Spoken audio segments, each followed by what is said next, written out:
Welcome to Nasdaq TradeTalks, where we meet with the top thought leaders and strategists in emerging technologies, digital assets, the regulatory landscape, and capital markets. I'm your host, Jill Malandrino, and joining me on the desk at the Nasdaq Market Site is Joyce and Maddie Radner, both on the Nasdaq Market Intelligence Desk, as well as Ruth Crowell, CEO of LBMA. We're here to discuss how economic data, global central bank policy, currency fluctuations impact the metals market with a specific focus on gold. It is great to have all of you with us. Welcome back to New York. Great to see you as always, Ruth. Before we get into the macro impacts to gold specifically, you have a conference coming up the 13th through 15th in October where the top thought leaders within the metals space will be joining.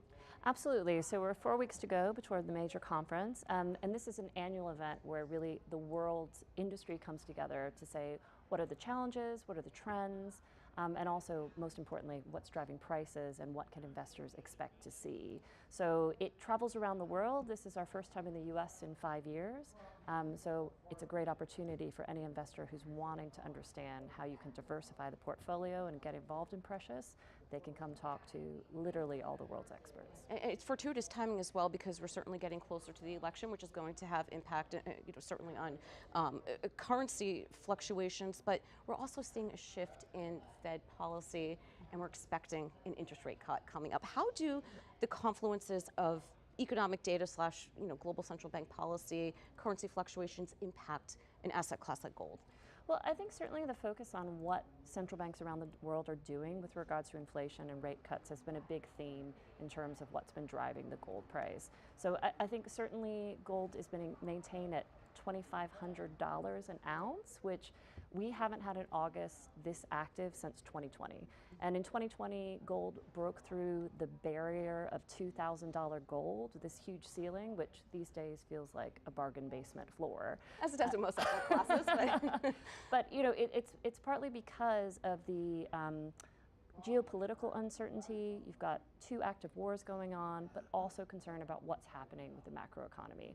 And if you cast back to 2020, there were real concerns about where is the world going on a macroeconomic stage, because there was no viable vaccine in sight. I mean, not to get us all a little bit pessimistic, but gold, I think, is that canary in the coal mine in terms of saying there's uncertainty ahead. This is a good reserve, safe haven to ensure that you're holding on to value. Yeah, and Brian, when we think about it from a Fed policy perspective, let's take a look from a technical perspective in terms of what's happening with rates, because that could certainly have an influence on gold prices. So if we could pull up a chart there, I'd be curious to see what your technical thoughts are. Yeah, so there are a couple of charts here I wanted to highlight. One is the 2-year yield, and we could see it's now breaking down to its lowest levels in 2 years. And so we've seen, as the slowing of economic data is taking place really in July, the jobs numbers have been slowing for about 4 months now. CPI numbers are becoming a little more clear with inflation, and becoming less of a concern. So inflation had been on the forefront of investors' concerns and policymakers, for the last couple of years. And now I think right now we're looking at jobs, looking at growth as greater uncertainty there. So I think the market's becoming much more comfortable that finally this elusive rate cutting cycle that's been, in the first half of the year we had the hawkish repricing of rates, where from 7 rate cut expectations by year end to as low as 1. Now we're back up to around 4 or so for year end. So I think that pullback right here now in the 2-year yield is reflective of the market becoming more comfortable and expecting those rate cuts to kick in. And then we were looking at early before on the spread between the 2-year Treasury yield and the overnight Fed funds rate, which is at 1.9%, 190 bips, hasn't been that wide really in 40 plus years. What's the significance of that? It just says, well, the market here is at the 2-year Treasury yield is down here. The Fed funds rate is almost 200 basis points higher. We only saw that for like a week or so during the global financial crisis when the Fed was slow to cut rates. That was January of 2008. And so I think right now the market is saying, hey, we're expecting these rate cuts to kick in. I think Powell, as reported via the Wall Street Journal, was saying that had they known in July, their Fed meeting was 2 days before that month's employment number, if they knew what the number was going to be, they probably would have cut 25 basis points in July. And so now the debate is not whether or not they're going to cut next week, whether it'll be 25 basis points or 50. Right. So I think that could. Maddie, that's something that we've discussed, on the desk every week in terms of how much the market wants, how much is realistic, and should you get 3-4 rate cuts at the end of the year, what does that signal in terms of how the Fed feels about the economy, or you cover the small cap space, how they're perceiving cost of capital. I mean, there's a lot that can be interpreted. Yeah, I think at the beginning of the year the focus was really on inflation, and now we're kind of around where the Fed's ultimate goal was. So now the labor market is coming into the picture, and it's a little bit stickier and it's a little bit more of a concern. So I think that's why there's a lot of kind of discussion on, are we going to get a 25 basis point cut or a 50 basis point cut? If we do a 25 point basis cut and the labor market continues to slow, was that the wrong decision? So there's this back and forth now on what will be the better decision for the Fed to make. Yeah, and I feel like everything we've been discussing, over the past 2 to 3 years regarding Fed policy, if we have an issue and there are breaks within the labor market and employment data, I feel like that's a little bit more concerning to a certain extent. Let's talk about this concept of de-dollarization. Is that another catalyst behind the price in gold as well? No, certainly. I mean, you saw in terms of Q2 one of the strongest on history in terms of gold demand. And that was coming primarily through two factors. One is central bank buying around the world. And that's central banks taking the view that they want to have a de-dollarization, go into more neutral currency, and also thinking about what's happening in the global stage. It is that safe haven reserve asset, which for many central banks, they either naturally already have holdings, or for some of them, they're based in countries where there's quite a lot of domestic production. So it makes good sense to be buying the country's production of gold reserves and adding to the portfolio of the central bank. So it doesn't indicate anything in terms of like de-dollarization. Kind of sounds like, all right, we're taking the dollar away from, whether trading, whether it's global trade or how people interpret, the world's reserve. Does that mean anything in terms of the dollar? I think it more means in terms of this ongoing challenges between, say, China and the U.S. and saying what's going to be happening depending on who comes into office later in the year, concerns about wanting to have a more neutral currency and means of exchange between nations. Right. So on that aspects of things. So gold is a positive because it is no one's liability. There's not a government to back it up. As long as it's LBMA good delivery, you can easily transfer it. But I think ultimately it's trying to have a safer asset in the portfolio and saying that U.S. dollar reserves in this current political environment doesn't make as much sense as having something more neutral. Yeah, and off of that, we were taking a look at the correlation between gold and the equity market, and there's normally not a correlation. I mean, at least during times of stress, gold has been a safe haven and actually has tended to perform pretty well. We took a look at the 15 worst quarters for the S&P going back 50 years, and gold was actually up 12 out of the 15 of those quarters. Yeah. So gold tends to hold value over time, and it is safe during these kind of times of stress that we've been seeing. Yeah. And I'm sorry. No, I was just going to add to that. I think one of the things that's quite different this year is typically when gold is quite high, it's because U.S. investors are seeing the S&P go down, and so it's a great place to hold wealth. And then when stock markets go back up, you can move back in. That's not happened because markets have been doing quite well.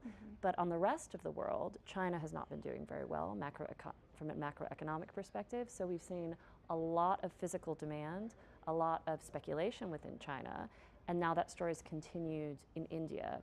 And these are two markets that tend to have more of a cultural approach to gold. It's more mainstream than I would say in the US or Western markets. They tend to try to wait to the bottom and then hold it as a long-term store of wealth. But it's more of an indication of some of the challenges you're seeing in these economies around the world. So with gold, is the levels that it's at now, demand in theory in India and China would be lower because? Much lower, yeah. Much lower. And U.S. investors would be higher, but because the stock market is doing well and gold is doing well, we're a little bit off the charts. So. Speaking of charts, Brian, great segue to bring you in. Can you show us what's happening in the dollar as well as what's happening in the dollar? Okay, I thought you wanted to see gold, but I was. Oh, well, no, we're going to get there next, okay. Right? That's our lead-in. Sure. So here we're looking at the DXY index basket, largely of the dollar to the euro and to the Japanese yen. And you can see we're testing now, lows in place since early last year. Let's call 2-year lows almost. And we've spent the last 3 weeks since we initially tested it, or most recently tested it, now consolidating sideways, that hockey stick shaped sort of pattern there. So a technician might call it bear flagging.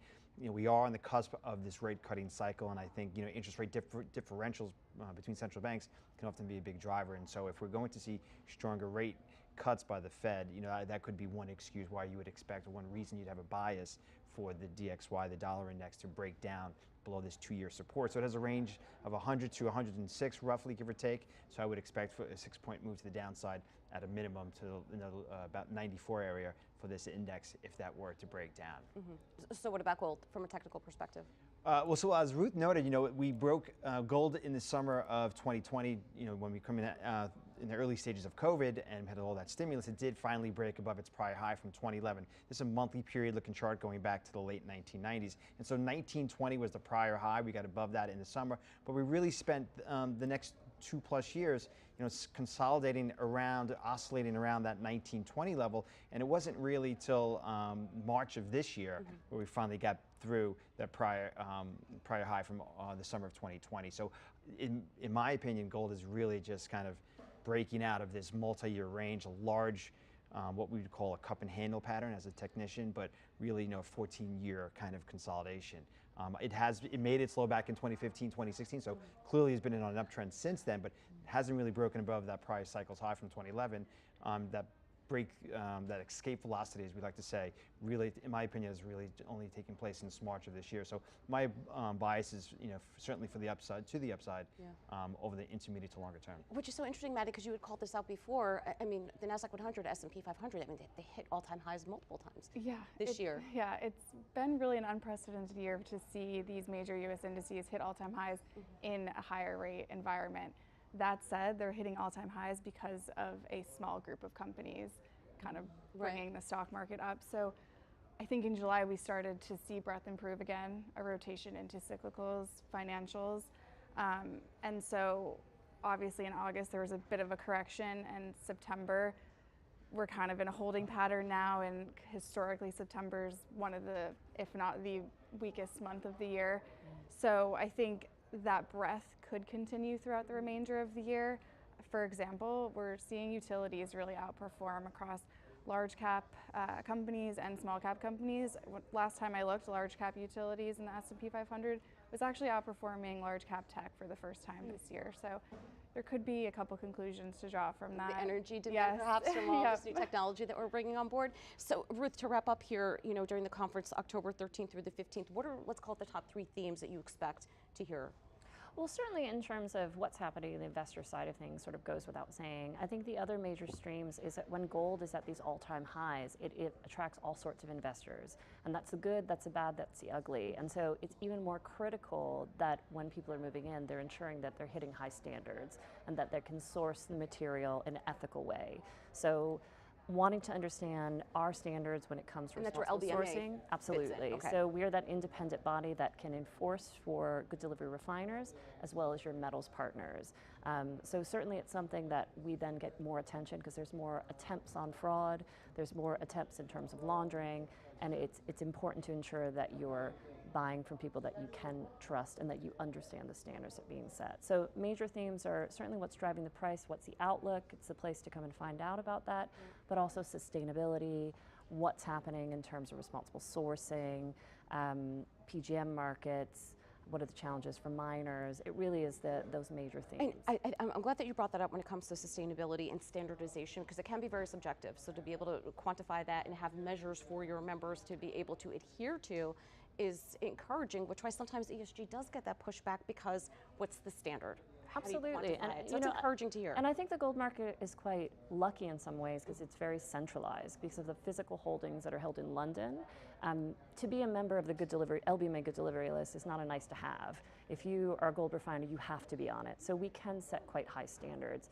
And it means, I would say part of the COVID benefit is that we actually work with the major markets in a much more joined up fashion because we all saw how we're interconnected and how we need to make sure those standards are consistent. So one of the ways we're doing that is using technology to have a uniform taxonomy in terms of how we treat these things. Certainly how you deal with carbon and rating is crucial. One, that it has to have integrity, but it also has to be a global conversation so that gold remains that fungible liquid asset that we all know it is. All right, appreciate your insight. Thanks for joining us on Trade Talks, and thanks for joining me from MarketSite. I'm Jill Malandrino, Global Markets Reporter at Nasdaq.